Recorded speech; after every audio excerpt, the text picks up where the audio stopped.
Democrat Josh Stein is projected to easily win the North Carolina's governor race. As a matter of fact, we have called him as the winner over Republican Mark Robinson. That race was actually called several hours ago now. Yeah, if you're interested in the results, let's see where they stand. Of course, Josh Stein leading Lieutenant Governor Mark Robinson 55 to 41%, nearly 80% of the precincts reporting so far. We have team coverage of this race. We're going to begin with WRAL's Ashley Rowe. She is live downtown Raleigh with the Stein campaign. We heard from a jubilant Josh Stein earlier this evening. Ashley. Yes, we did. And when you look at the margin there, the campaign wasn't sure if it was going to be that double-digit kind of margin, but sure enough, we are seeing that with about 80% of the precincts polling. I'm joined now by Leonardo Williams, Durham's mayor. What are you thinking about how tonight has gone so far for the Democrats? Well, you know, there are a lot of votes still out there. There's a lot of votes to be counted. We definitely showed out for Josh Stein. As I've stated before, this is not a race. It's not a political race. It's a morality race. You know, and I'm really hoping that the way we viewed the yearn for decency in office and the way we viewed Mark Robinson, I hope we view Trump the same way. And full disclosure, I'm a Democrat, and I'm excited about voting Democrat. And I hope that North Carolina really show up. There are a lot of votes that can still come in, especially in the urban tier.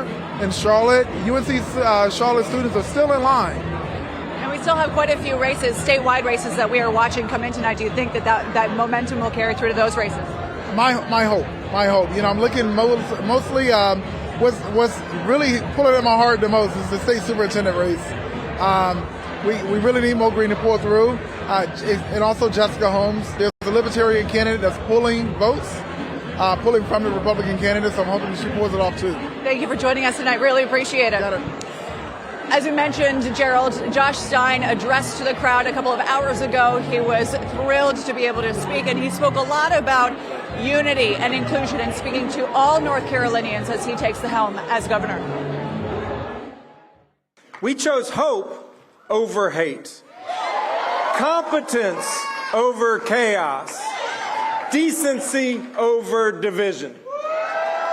That's who we are as North Carolinians, and I am so honored that you have elected me to be your next governor.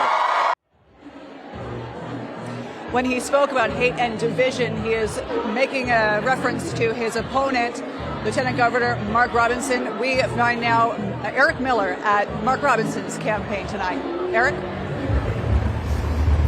Ashley, certainly a very different look here on Fayetteville Street. The party here wrapped up, the Wells Fargo building already locked. It's not clear if Robinson has called Stein at this point to concede, but in comments to both the public and the press, Robinson has acknowledged this race didn't go the way that he was hoping. And take a look at this video here. These were the scenes after Robinson gave what amounted to a concession speech here.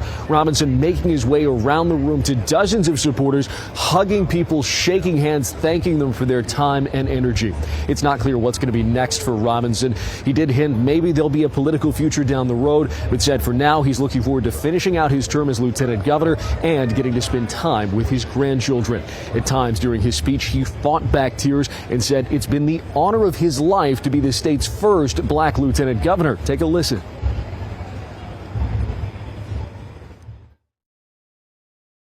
Well, I'm standing here now, and I'm not sad one lick. I'm a little disappointed. I'm disappointed for you because I wanted this so bad for you. I wanted this for the people of North Carolina, not for me. I wanted it for them. I wanted to represent them. I wanted to take their issues before the folks of North Carolina and really have those issues addressed.